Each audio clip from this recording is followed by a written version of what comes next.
नमस्ते, आदाब एंड सत श्री अकाल। स्वागत है आप सभी लोगों का फिर से एक बार एक बहुत इंपॉर्टेंट सेशन में। एसबीआई क्लर्क प्रीलिम्स एग्जामिनेशन की ज्यादातर शिफ्ट्स खत्म हो चुकी है। और जैसे जैसे शिफ्ट होती गई वैसे वैसे बहुत सारे स्टूडेंट्स के मैसेजेस आते गए। सर इतने अटेम्प्ट्स किए, सर इतना हुआ, ऐसा हुआ, ये रहा वो रहा। तो बहुत सारे मैसेजेस पढ़ के अच्छा लगा। क्योंकि बहुत सारे स्टूडेंट्स का परफॉर्मेंस लाजवाब रहा है।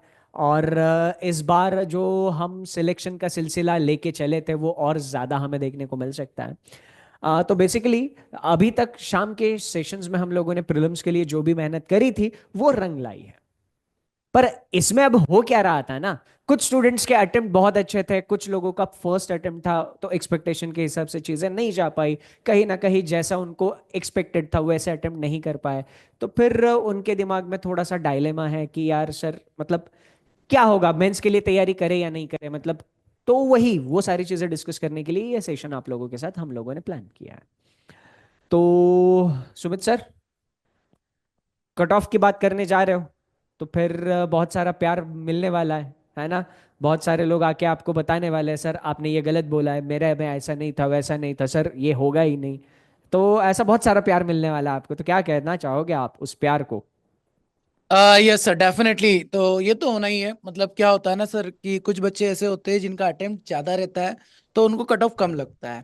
बट वो बच्चों को कोई दिक्कत नहीं होती है। बट एक्चुअल दिक्कत उन बच्चों को होती है जिनका अटेम्प्ट कम रहा है, बट कट ऑफ ज्यादा जाने के चांसेस लगते हैं। वहां पर हम लोग जो चीजें बता रहे होते हैं वो कंप्लीट एनालिसिस के थ्रू बता रहे होते हैं, कि हमने जितने भी शिफ्ट है सारे शिफ्ट का एनालिसिस किया है, देखा है, समझा है, बच्चों की बात किया है, किस तरीके का एग्जाम रहा है, उसके अकॉर्डिंग हम लोग यहाँ पर एनालिसिस दे रहे होते हैं। बट यार देखो, दुख दर्द पीड़ा तो कभी खत्म नहीं हो सकती। किसी को बताएंगे ये चीज तो किसी और को बुरा लगेगा। 100% बच्चा सेटिस्फाई नहीं होता है, तो ऑब्वियसली जो चीजें रहेगी वो आपके सामने रहेगी। बट इससे बड़ी बात तो ये है कि देखो, हम लोग है ना, आप लोगों को एकदम एग्जैक्ट चीजें बता पाए, इसके लिए सचिन सर भी एग्जाम देकर आए। अब यहाँ पर भी आपको दिक्कत होगा कि सर एग्जाम देने क्यों गए, कट ऑफ क्यों बढ़ा रहे हैं। तो ऐसा बिल्कुल भी नहीं है ना सर। अभी आपको बताएंगे कि पेपर में उन्होंने केवल वो चीजें देखी कि पेपर किस तरीके से आ रहा है, इसलिए हमने एग्जाम यहाँ पर दिया है। तो एक प्रॉपर आइडिया मिल जाए आप लोगों को कि एग्जामिनेशन में किस तरीके के सवाल आ रहे हैं, कैसे सवाल पूछे जाते हैं, क्या क्या चीजें, क्या क्या बच्चों को प्रॉब्लम्स होती है, वो सारी चीजों के लिए यहाँ पर सर और हम लोग एग्जाम देते हैं। तो सर एक बार अपने एग्जामिनेशन के बारे में बताएंगे। सर आपकी कौन सी शिफ्ट में एग्जाम था और कैसा था exam? Sir first day fourth shift में मैंने एग्जामिनेशन दिया है, 22 फरवरी की चौथी शिफ्ट में। तो मेरे हिसाब से अगर कोई पढ़ने वाला सिंसियर कैंडिडेट होगा, है ना, उसने सिंसियरली शिद्दत से सारी चीजें पढ़ी है। और प्लस पॉइंट, अगर आपने रेगुलर बेसिस पर शाम के सेशंस जो यूट्यूब पर हो रहे थे, जो मैं रीजनिंग के 7 बजे ले रहा था, सुमित सर 8 बजे ले रहे थे, तो वो सेशंस अगर आपने रेगुलर बेसिस पे अटेंड किए हैं तो फिर आपको ये पेपर ज्यादा टफ नहीं लगा होगा, इजी टू मॉडरेट लेवल आप कह सकते हो। मैं अगर रीजनिंग की बात करूं तो रीजनिंग में क्या है ना कि आप पर 27 अगर सिंसियरली पढ़ाई किए हो तो 27 के आसपास आप कर सकते थे। और अगर कोई रीजनिंग में अल्ट्रा प्रो मैक्स लेवल का होगा तो ये 30 32 ऐसे अटेम्प्ट भी करके आए हैं अपने बहुत सारे स्टूडेंट्स है ना। तो एक ऑन एन एवरेज एक सिंसियर पढ़ने वाले कैंडिडेट को ध्यान में अगर मैं रखूं तो 27 से 29 आप रीजनिंग में कर सकते थे। क्वांट के लिए मैं मेरा एक्सपीरियंस बताता हूं, जहां तक मुझे लग रहा था कि मेरे जैसा एक एस्पिरेंट अगर 20 से 22 क्वेश्चन करने की कैपेसिटी रखता है, मतलब देखो, इस शिफ्ट में ना क्वांट में कुछ क्वेश्चंस थे अरिथमेटिक में वेरिएबल बेस्ड थे, कुछ कैसलेट डीआई वाले क्वेश्चन थे, देख के दिमाग खराब हो रहा था। एक डीआई थोड़ा सा लेंदी या कैलकुलेटिव लग रहा था। तो ऐसे उन 35 क्वेश्चन में कुछ क्वेश्चंस थे जो टाइम टेकिंग या टफ थे। पर बाकी के जो अगर क्वेश्चंस आप देखो, सिंप्लीफिकेशन 10 क्वेश्चंस आए थे, अगर ढंग से आपके नंबर के ऊपर कमांड है तो वो 10 क्वेश्चंस करने के लिए मैक्सिमम 3 मिनट बहुत होते हैं, है ना। तो वो 10 मार्क आपने 3 मिनट में ले लिए, 3 मिनट में 10 मार्क आ गए। फिर आपने कितने टाइम बचा आपके पास? 17 मिनट बचे। उन 17 मिनट में आप और 10 मार्क भी कर लेते तो 20 से 21 मार्क मेरे हिसाब से करने लायक थे। बस नंबर के ऊपर आपकी अच्छी कमांड होनी चाहिए थी। हाँ, इस बार मैथ्स में बहुत सारी शिफ्ट में हमें मतलब क्वाड्रेटिक इक्वेशन, नंबर सीरीज जैसी चीजें देखने को नहीं मिली है। बट वो सिंप्लीफिकेशन का टाइम आप बाकी बची हुई चीजों में इस्तेमाल करते तो सही होता। और इंग्लिश में अगर मैं बात कहूँ तो इंग्लिश भी ठीक ठाक लेवल की ही आई थी। एक पढ़ने वाला सिंसियर कैंडिडेट अगर हो तो 18 से 25 के रेंज में उसके अटेम्प्ट जा सकते हैं, पढ़ने वाले sincere candidate. Normal common sense based English थी, है ना। तो एक बार मैं अगर रीजनिंग के सारे शिफ्ट्स का एनालिसिस आपको बताऊं, तो रीजनिंग के सारे शिफ्ट्स, 22 फर्स्ट शिफ्ट, एक ये जो अटेम्प्ट्स मैंने आपको दिखाए हैं, ये अटेम्प्ट्स पढ़ने वाले सिंसियर कैंडिडेट्स को ध्यान में रखते हुए अटेम्प्ट्स है। अब सुमित सर के पास चलते हैं। सर क्वांट में क्या सा सिनारियो है? यस, तो दोस्तों यहाँ पर हम लोग क्वांट की बात कर लेते हैं। सारे एग्जामिनेशन को लेके चलते हैं, जितने शिफ्ट कंप्लीट हो चुके हैं, शिफ्ट के एनालिसिस के बाद जो बच्चों से डाटा मिला है उसके अकॉर्डिंग कितना गुड अटेम्प्ट होना चाहिए, यहाँ पर मैं बता देता हूँ। आप लोग अपने अपने डे और शिफ्ट के अकॉर्डिंग देख सकते हैं। यहाँ पर हम लोग बात कर रहे हैं गुड अटेम्प्ट की, कितने क्वेश्चन अटेम्प्ट होना चाहिए। कट ऑफ की अभी बात नहीं कर रहे, ठीक है। जैसे 22 फेब को फर्स्ट शिफ्ट में जो एग्जाम हुआ था, लेवल ईजी था। अगर आपने 20 to 25 क्वेश्चन अटेम्प्ट कर दिए तो ये आपका एक अच्छा अटेम्प्ट हो सकता है। 22 फेब को सेकंड शिफ्ट का 20 to 25। थर्ड शिफ्ट में लेवल थोड़ा अप हो गया था, मतलब हम लोगों को कैसलेट यही देखने को मिला था, अर्थमेटिक वेरिएबल बेस देखने को मिले थे। तो यहाँ पर अटेम्प्ट आपने 18 to 23 किए, तो ये आपका अच्छा अटेम्प्ट हो जाएगा। क्योंकि यार देखो, 18 क्वेश्चन तो कर सकते हैं, 10 क्वेश्चन आपके सिंप्लीफिकेशन के, और बचे हुए 8 से 9 क्वेश्चन अगर आप बाकी नहीं कर पा रहे हैं, इसका मतलब फिर कहीं ना कहीं हमारी तैयारी में कमी थी, ठीक है।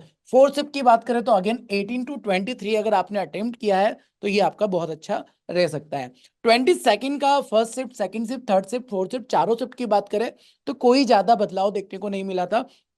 चारों ही शिफ्ट का लेवल सेम था।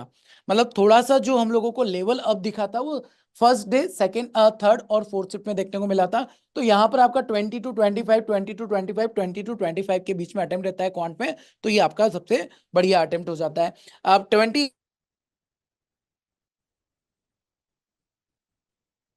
बात करें तो आगे के 2 नंबर और कम। फोर्थ शिफ्ट में भी 18 to 23 तक अगर आपने अटेम्प्ट किया है, क्वांट की बात कर रहे हैं, तो ये अटेम्प्ट आपका बहुत अच्छा हो सकता है। अब यहाँ पर कट ऑफ की आगे बात करेंगे, बट उसके पहले रीजनिंग और इंग्लिश के बारे में सच से जान लेते हैं कितना गुड अटेम्प्ट होना चाहिए था। Yes sir. सर दिखा दिया मैंने। ये रीजनिंग के अटेम्प्ट है, शिफ्ट वाइज आप देख सकते हो, ये गुड अटेम्प्ट्स हो सकते हैं।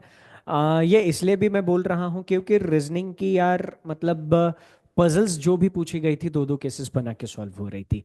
कुछ एक पजल मतलब जैसा कि वो जो मैंने फर्स्ट डे फोर्थ शिफ्ट में दिया था, उसमें एक पजल थी बहुत लेंदी थी, है ना। वो देख के लग रहा था यार पजल बहुत डिफिकल्ट है, बट मेमोरी बेस्ड क्वेश्चन में, वो मेमोरी बेस्ड पेपर जो मैंने डिस्कस कराया है उसमें वो एग्जैक्ट पजल डिस्कस कराई है। तो उस पजल की शक्ल सूरत, बस लैंग्वेज थोड़ी सी खतरनाक बनाई गई थी। आगे पजल अगर आप देखते तो 40 से 50 सेकंड भी नहीं लग रहे थे उस आगे की पजल को सॉल्व करने के लिए, बशर्ते वो पहला वाला पैराग्राफ आप जल्दी समझ लेते, है ना। इसीलिए मैं बोलता हूं कि जब प्रैक्टिस सेशंस लिए जाते हैं तो उन प्रैक्टिस सेशंस में प्रेजेंट रहना बहुत जरूरी है। और जहां तक बात है इंग्लिश की, अगर इंग्लिश देखो, इंग्लिश में सबकी हालत वैसे टाइट होती है ना। इंग्लिश से पता नहीं फोबिया क्यों होता है, बट मैं क्या बोल रहा हूँ ना, अगर एक इंग्लिश का बेसिक सेंस है, इंग्लिश का एक बेसिक अंडरस्टैंडिंग है, तो ओवरऑल मैं सारे शिफ्ट्स में अगर देखूँ तो एक 17-18 से लेकर 22-23 एक अच्छा अटेम्प्ट हो सकता था। 17 से 18 क्वेश्चंस अगर आप 100% एक्यूरेसी के साथ कर रहे हो, है ना, तो 22-23 क्वेश्चन तक भी ये अटेम्प्ट आपका बिल्कुल सही हो जाता। ये हम उनके पॉइंट ऑफ व्यू बोल रहे हैं कि जो पढ़ने वाला सिंसियर कैंडिडेट है, जो सिलेक्शन लेने का पोटेंशियल रखता है। अब जरा कट ऑफ के लिए सुमित सर के पास जाएंगे, बट उससे पहले एक दो चीजें मैं थोड़ा सा आप लोगों के साथ डिस्कस करना चाहता हूँ। देखो कट ऑफ में है ना, एक सबसे बड़ी चीज रोल प्ले करती है, वो है नॉर्मलाइजेशन। क्योंकि नॉर्मलाइजेशन कैसे इंप्लीमेंट होता है इसका क्लैरिटी आईबीपीएस ने कभी ऑफिशियली दिया ही नहीं है ना। तो कट ऑफ का आइडिया थोड़ा सा इन नंबर्स के बेसिस पे हम ले लेते हैं, बट अगेन नॉर्मलाइजेशन इसमें क्या रोल प्ले करेगा उसके हिसाब से वो नंबर्स चेंज हो सकते हैं, है ना। तो हम लोग अभी एक नॉर्मल सिनारियो लेके चलेंगे, तो उस नॉर्मल सिनारियो के चलते क्या क्या चीजें हैं जिसके बेसिस पे हमें क्या क्या नंबर्स देखने को मिल सकते हैं, जानने के लिए चलते सुमित सर के पास। यस, तो दोस्तों पहले हम लोग बात कर लेते हैं कि लास्ट ईयर कट ऑफ क्या था। और देखिए यहाँ पर हम लोग एग्जैक्ट कट ऑफ नहीं बता सकते, कोई भी नहीं एक्चुअली बता सकता है कट ऑफ क्या रह सकता है। जैसे सर ने बताया नॉर्मलाइजेशन होता है, और नॉर्मलाइजेशन के बारे में कोई नहीं जानता है। तो यहाँ पर हम लोग थोड़ा सा जो कट ऑफ के बारे में प्रिडिक्शन कर सकते हैं वो नंबर ऑफ वैकेंसी से कर सकते हैं। क्योंकि लास्ट ईयर अगर बात करें तो वैकेंसी 8,000 समथिंग था, और इस बार अगर वैकेंसी देखें तो बहुत ज्यादा वैकेंसी देखने को मिल रहा है। तो state wise cut off very करेगा। सारे स्टेट के हम लोगों ने यहाँ पर लास्ट ईयर के कट ऑफ रख दी है, और इसके साथ इस बार वैकेंसी कितनी आई है और लास्ट टाइम वैकेंसी कितनी आई थी, इसके अकॉर्डिंग हम लोग थोड़ा सा एक प्रिडिक्शन कर सकते हैं कि इतना कट ऑफ जा सकता है, उसके अकॉर्डिंग हम लोगों की मेंस की तैयारी स्टार्ट हो जाना चाहिए। ठीक है, जैसे यहाँ पर मैं बात करता हूँ, सबसे पहले आंध्र प्रदेश की लास्ट टाइम कट ऑफ गया था 56.50 आउट ऑफ 100। वैकेंसी 50 थी, इस बार भी 50 वैकेंसी है, तो कट ऑफ में बहुत ज्यादा फ्लक्चुएशन देखने को नहीं मिलेगा। +-2 का अंतर आ सकता है, डिफरेंस आ सकता है, मतलब 2 नंबर ज्यादा है, 2 नंबर कम भी हो सकते हैं। ये आपका आंध्र प्रदेश का रहने वाला है। सिमिलर अरुणाचल प्रदेश की बात करें तो देखो लास्ट टाइम कट ऑफ 41 ही गया था। Reason sir, last time vacancy 69 थी और इस बार भी वैकेंसी उतना ही है, कट ऑफ उतना ही जाने का चांस है, वही +-2 का फ्लक्चुएशन यहाँ पर हो सकता है। ठीक है, असम की बात करें तो लास्ट टाइम वैकेंसी था 430, इस बार वैकेंसी 311, वैकेंसी थोड़ा कम हुआ है, कट ऑफ बढ़ सकता है। जहां वैकेंसी ज्यादा हुआ वहां कट ऑफ थोड़ा सा कम हो सकता है, बट जहां पर वैकेंसी कम हुई है वहां पर कट ऑफ थोड़े से बढ़ने के भी चांसेस है। आप लोग यहाँ पर अपने अपने स्टेट का इस बार की नंबर ऑफ वैकेंसी कितनी है यहाँ पर देख सकते हैं, और लास्ट टाइम वैकेंसी कितनी थी यहाँ पर देख सकते हैं। जैसे गुजरात में इस बार बहुत ज्यादा वैकेंसी है, 1073 है, लास्ट टाइम 820 वैकेंसी था। यहाँ पर मैं झारखंड की बात करता हूँ तो इस बार 676 है, लास्ट टाइम 165 ही वैकेंसी है, तो ऑब्वियसली यहाँ पर जो कट ऑफ है वो थोड़ा सा कम हो सकता है। ठीक है, मध्य प्रदेश की बात करें तो देखो 2023 में जो नोटिफिकेशन आया 288 ओनली वैकेंसी थी, बट इस बार वैकेंसी बहुत ज्यादा है, तो ऑब्वियसली कट ऑफ आपका थोड़ा सा लास्ट टाइम के कंपैरिजन में कम यहाँ पर देखने को मिल सकता है। महाराष्ट्र की बात करें तो लास्ट टाइम वैकेंसी बहुत कम था, इस बार वैकेंसी बहुत ज्यादा है, ऑब्वियसली कट ऑफ एग्जैक्ट 71.75 तक देखने को मिल सकता है, इससे थोड़ा सा कम भी देखने को मिल सकता है, नंबर ऑफ वैकेंसी ज्यादा हो गई है। मेघालय की बात करें तो यार मेघालय का कट ऑफ तो एकदम कम था, 34.25 था, लास्ट टाइम वैकेंसी 77 था, बट इस बार 85 है, तो कट ऑफ उतना ही जा सकता है। और ओडिशा की बात करें तो 77 कट ऑफ था लास्ट टाइम, जब वैकेंसी था 72। देखो वैकेंसी कम था तो ऑब्वियसली कट ऑफ बहुत ज्यादा गया है, अब वैकेंसी थोड़ा बढ़ गया है तो कट ऑफ थोड़ा सा यहाँ पर कम देखने को मिल सकता है। बाकी राजस्थान की बात करें तो राजस्थान में लास्ट टाइम वैकेंसी बहुत ज्यादा था, इस बार वैकेंसी कम है, तो यहाँ पर कट ऑफ बढ़ने के चांस है, क्योंकि लास्ट टाइम देखो 57.25 कट ऑफ था, तो ऑब्वियसली ये कट ऑफ थोड़ा सा बढ़ सकता है। ठीक है, सिक्किम की बात करें तो लास्ट टाइम 4 वैकेंसी था, इस बार 56 है। और इसके बाद आप यूपी की बात करें तो यूपी का अप्रोक्सीमेट 7 वैकेंसी है। ठीक है, ये टेंटेटिव वैकेंसी होता है, थोड़ा बहुत कम ज्यादा वैकेंसी भी हो सकता है, दैट्स वाई हम लोग कट ऑफ की बात करते हैं तो +-2 का वेरिएशन आ सकता है। तो ये आपका एक्सपेक्टेड कट ऑफ हो सकता है, बट यहां पर हम लोग बात करेंगे गुड अटेम्प्ट की। जैसे सब्जेक्ट वाइज हम लोगों ने बात कर लिया कि क्वांट में आपका इतना अटेम्प्ट होना चाहिए, रीजनिंग में इतना अटेम्प्ट होना चाहिए, इंग्लिश में इतना अटेम्प्ट होना चाहिए, ताकि आपका एग्जामिनेशन क्लियर हो जाए और आपकी मेंस की एग्जाम देखो। यहाँ पर इस सेशन को करने का सबसे मेन मोटिव हम लोगों का ये है कि आज हो गया है डेट हमारा 28 फेब, आपका मार्च के लास्ट वीक में अगर एग्जामिनेशन हो जाता है तो 25 दिन का टाइम भी बाकी नहीं है, 25 डेज का टाइम बाकी रहेगा। अप्रैल फर्स्ट वीक में होता है तो 30 डेज का टाइम बाकी है। और अगर हम लोग रिजल्ट का वेट करते हैं कि सर पहले रिजल्ट आता है फिर हम लोग मेंस की तैयारी करते हैं, तो आप तैयारी नहीं कर पाएंगे। आप प्रीलिम्स क्वालिफाई भी कर लेंगे, आप मेंस में क्लियर नहीं कर पाएंगे। हालांकि इस बार वैकेंसी ज्यादा है तो नंबर ऑफ कैंडिडेट्स भी ज्यादा सिलेक्ट होंगे, दैट्स वाई हम लोग एक गुड अटेम्प्ट पर यहाँ पर बात करेंगे। और वहां तक अगर आपका अटेम्प्ट है, हम जनरल कैटेगरी की बात कर रहे हैं, अगर आपका कैटेगरी ST SC है, OBC है, और स्टेट वाइज भी वेरी करेगा, ये सारी चीजों को आप लोग ध्यान रखना। बट हमारे अकॉर्डिंग जो एक एवरेज स्टूडेंट है, जो ठीक ठाक पढ़ाई कर रहा है, मेहनत कर रहा है, उसका अटेम्प्ट कितना हो सकता है।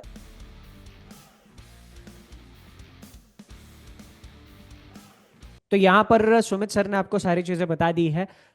तो ये सारी चीजें है ना, पॉइंट ऑफ व्यू बता दिया। अब इसके बाद हम लोगों को क्या करना है, इसके बाद हम लोगों को पूरा का पूरा मीन्स पे फोकस करना है। अगर आपको लगता है कि आपका स्कोर इसके आसपास आ सकता है, या फिर सुमित सर ने बताए हुए नंबर्स के आसपास आपका स्कोर जा सकता है, अगर आपको ऐसा लग रहा है, तो फिर आपको एक भी सेकंड वेस्ट ना किए आपको मेंस की तैयारी शुरू कर देनी चाहिए। आप लोगों के मेंस के प्रिपरेशन के लिए फ्री ऑफ कॉस्ट यूट्यूब पर हम बहुत जल्दी सेशन शुरू करने वाले हैं। शाम के 7 बजे रीजनिंग का सेशन होगा, 8 बजे सुमित सर क्वांट का सेशन लेके आएंगे। तो ये सारे के सारे सेशंस आपके मेंस एग्जामिनेशन की तैयारी के लिए बहुत ज़्यादा हेल्पफुल होने वाले हैं। उसके अलावा अगर कोई बेसिक से लेके एडवांस लेवल तक सारी की सारी चीज़ें पढ़ना चाहता है, तो वो बैंक महापैक ज्वाइन कर सकता है। इसमें सारी बैचेस का एक्सेस आपको मिलता है। आपको प्रैक्टिस अगर करनी है तो द्रोणा द्रोणा बुक सेट आपके लिए है, द्रोणा बुक सेट से आप मस्त प्रैक्टिस कर सकते हो। उसके बाद ये कुछ बैचेस है जो बैंक महापैक में अभी अवेलेबल है। रुद्र 2.0 ये बैच आपको 2025 के एग्जामिनेशन के लिए दी बेस्ट बैच होगा। इस बैच से आप सारे के सारे एग्जाम्स की तैयारी एक साथ बेसिक से एडवांस लेवल तक कर सकते हो। ठीक है। बाकी अभी इसका जो मेंस एग्जामिनेशन होगा, एसबीआई क्लर्क का मेंस एग्जामिनेशन, उसके लिए free of cost classes YouTube पर शुरू होगी, और वो आई गेस हम नेक्स्ट वीक से ही शुरू करेंगे। सुमित सर के पास चलते हैं। सुमित सर। Yes sir. तो दोस्तों, जिसके भी अटेम्प्ट इतने हो रहे हैं, आप लोग तैयारी स्टार्ट कर दो। वैसे ना देखो, अ, कभी भी ना कट ऑफ वगैरह के ऊपर कोई भी क्लियर चीजें नहीं बता सकता, सीधी सी बात है। ठीक है, नॉर्मलाइजेशन भी है, बहुत सारे फैक्टर्स होते हैं, तो एक्चुअल जो कट ऑफ हो सकता है वो तो नहीं बता सकते। हम लोगों का मेन मोटिव केवल यही है, यार आप लोग मेंस की तैयारी स्टार्ट कर दो। आपने जब एग्जामिनेशन दिया है, आपको अपने अंदर से लगता है कि यार मेरा क्लियर हो जाना चाहिए, डेफिनेटली आपको मेंस की तैयारी करना चाहिए। फिर दूसरी चीजें मैंने आपको बताई है, कैटेगरी वाइज भी डिपेंड करता है, स्टेट वाइज भी डिपेंड करता है। तो बेटर है कि अगर हमको लगता है कि हमारा अटेम्प्ट ठीक ठाक है, क्राइटेरिया में बैठ रहे हैं हम लोग, तो मेंस की तैयारी स्टार्ट कर देनी है, प्रीलिम्स का रिजल्ट जो भी हो। क्योंकि अगर आप मेंस की तैयारी करेंगे, ऑब्वियसली मेंस का पड़ा हुआ काम तो आना ही है ना, प्रीलिम्स में भी कई बार काम आता है। तो आपका एसबीआई पीओ का भी एग्जामिनेशन होने वाला है, तो डेफिनेटली ये आपके काम आने वाला है। मेंस की तैयारी स्टार्ट करते, जमकर स्टार्ट करते, टाइम कम है और चांसेस भी इस बार ज्यादा है, वैकेंसी ज्यादा है, अपॉर्चुनिटी अच्छा है, तो मेहनत करना स्टार्ट कर दो। बाकी जो रिजल्ट जो भी होगा वो आएगा तब देख लेंगे। ठीक है। सो सर, इस सेशन को फिर यहीं पर एंड करते हैं हम लोग।